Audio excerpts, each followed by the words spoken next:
ఓం శ్రీ గణేశాయ నమః. ఓం శ్రీ వేదవ్యాసాయ నమః. ఓం నమో భగవతే వాసుదేవాయ. హరే కృష్ణ. మహాభారత గ్రంథ పారాయణలో భాగంగా మనం ఈరోజు 267వ రోజుకు వచ్చేసాము. ఉద్యోగ పర్వంలో ఉన్నాము. నిన్న మనము శ్రీకృష్ణుడు కౌరవ సభలో ధృతరాష్ట్రుడిని ఉద్దేశించి పాండవులకు తగిన న్యాయం చేయండి, వారి పైతృక రాజ్యాన్ని వారికి ఇచ్చివేయండి అని చెప్పడం జరుగుతుంది. ఇక ఈరోజు పరశురాముడు కర్ణుడు దుర్యోధనుడికి సంధి చేసుకోమని ఉపదేశించుట గురించి తెలుసుకోబోతున్నాము. చాలా బాగుంటుంది, చివరి వరకు స్కిప్ చేయకుండా చూడండి. హరే కృష్ణ.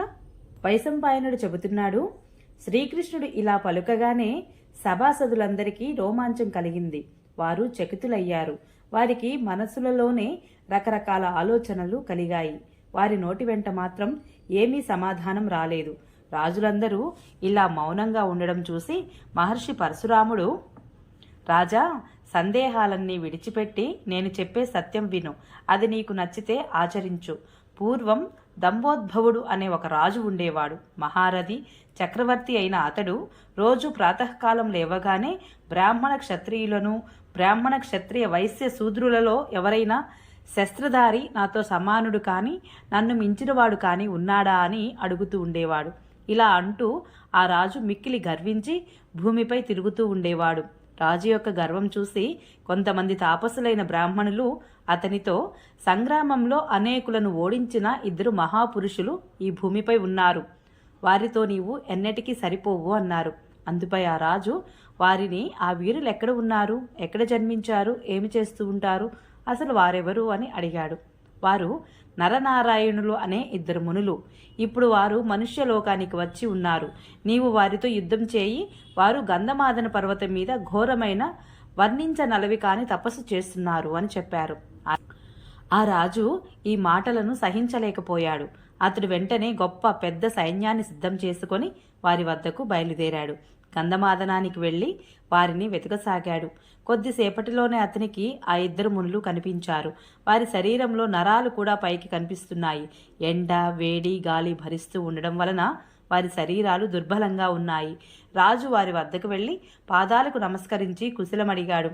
ఆ మునులు కూడా ఫలమూలాలు, ఆసనము, అర్ఘ్యము ఇచ్చి సత్కరించి, చెప్పండి, మేము మీకేమి చేయగలము అని అడిగారు. రాజు మొదటి నుండి జరిగిన సంగతంతా చెప్పి, ఇప్పుడు నేను మీతో యుద్ధం చేయడానికి వచ్చాను. ఇది నా చిరకాల వాంఛ కాబట్టి దీనిని అంగీకరించాకనే నాకు ఆతిథ్యం ఇవ్వండి అని అడిగాడు. నరనారాయణులు, రాజా, ఈ ఆశ్రమంలో క్రోధం, లోభం మొదలైన దోషాలు ఉండవు. ఇక్కడ యుద్ధ ప్రసక్తే ఉండదు. ఇక అస్త్రశస్త్రాలు గాని, కుటిల స్వభావం కలవారు కానీ ఎలా ఉంటారు? భూమిపై చాలామంది క్షత్రియులున్నారు. నీవు వేరే చోటికి వెళ్ళి యుద్ధం కోసం అర్థించు అని చెప్పాడు. నరనారాయణులు ఇలా పదే పదే చెప్పినా దంభోద్భవుని యుద్ధకాంక్ష చల్లారలేదు. వారిని బలవంత పెడుతూనే ఉన్నాడు. అప్పుడు భగవానుడైన నరుడు ఒక గుప్పెడు ఈనెలు తీసుకొని, సరే, నీకు యుద్ధం అంటే చాలా కోరికగా ఉంది కదా, నీ ఆయుధాలు ఎక్కుపెట్టి సైన్యాన్ని సిద్ధం చెయ్యి అన్నాడు. ఇది విని దంభోద్భవుడు, అతని సైనికులు అతని మీద వాడి బాణాలు వర్షంలా కురిపించసాగారు. నరుడు ఒక ఈనెను అమోఘమైన అస్త్రంగా మార్చి ప్రయోగించాడు. దానితో చాలా ఆశ్చర్యకరంగా ఆ వీరుల కళ్ళు, చెవులు, ముక్కులు అన్నీ ఈనెలతో నిండిపోయాయి. అలాగే ఆకాశమంతా కూడా తెల్లని ఈనెలతో నిండిపోవడం చూసి దంభోద్భవుడు అతని కాళ్ల మీద పడి రక్షించమని వేడుకున్నాడు. శరణాగత వత్సలుడైన నరుడు శరణు కోరిన రాజుతో, రాజా, నీవు బ్రాహ్మణులను సేవించు, ధర్మాన్ని ఆచరించు.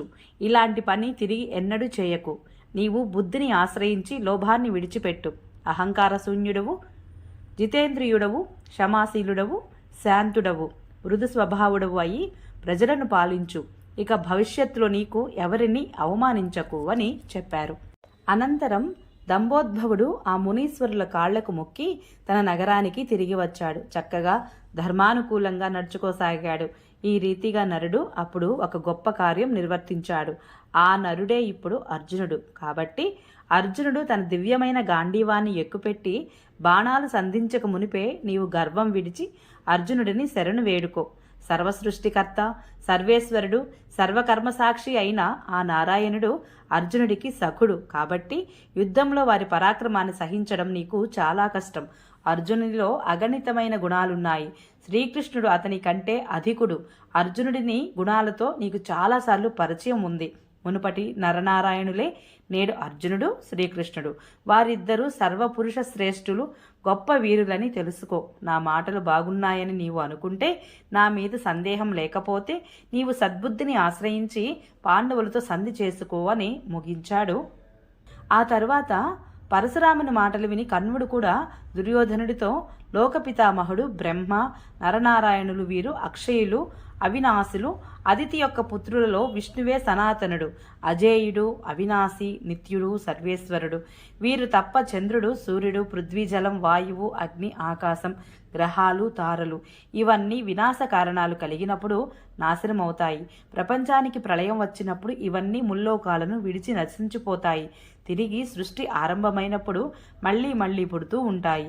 ఇవన్నీ ఆలోచించుకొని నీవు ధర్మరాజు యుధిష్ఠిరునితో సంధి చేసుకోవలసినదే. అందువల్ల కౌరవ పాండవులు కలిసి భూమిని పరిపాలించగలరు. దుర్యోధన, నీవు నిన్ను మహాబలవంతుడివి అనుకోకు. లోకంలో బలవంతుల కంటే కూడా వేరే బలవంతులుంటారు. ఆ నిజమైన వీరుల ఎదుట సైనిక శక్తి ఏమీ పనిచేయదు. పాండవులు దేవతలందరితో సమానంగా సూర్యులు, పరాక్రమవంతులు. వారు స్వయంగా వాయు, ఇంద్ర, ధర్మ, అశ్విని కుమారులే. ఈ దేవతల వైపు నీవు చూడకుండానూ లేవు. కాబట్టి వారితో వైరం విడిచి సంధి చేసుకో. తీర్థం వలె పవిత్రుడైన ఈ శ్రీకృష్ణుడి ద్వారా నీ వంశాన్ని రక్షించుకునే ప్రయత్నం చేయి. ఇక్కడ మహాతపస్వి అయిన దేవర్షి నారదుల వారు ఉన్నారు. వారు శ్రీ విష్ణు భగవానుల మహత్యాన్ని ప్రత్యక్షంగా తెలిసినవారు. ఆ చక్ర గదాధరుడైన శ్రీ విష్ణువే ఇక్కడ శ్రీకృష్ణ రూపంలో విరాజిల్లుతున్నాడు అని చెప్పాడు.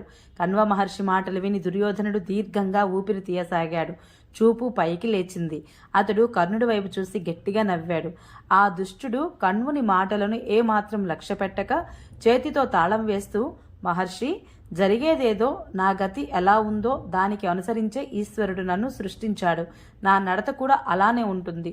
అందులో మీరు చెప్పడం వలన ఏమి జరుగుతుంది అని నిర్లక్ష్యంగా సమాధానం చెప్పాడు దుర్యోధనుడు కణ్వ మహర్షికి.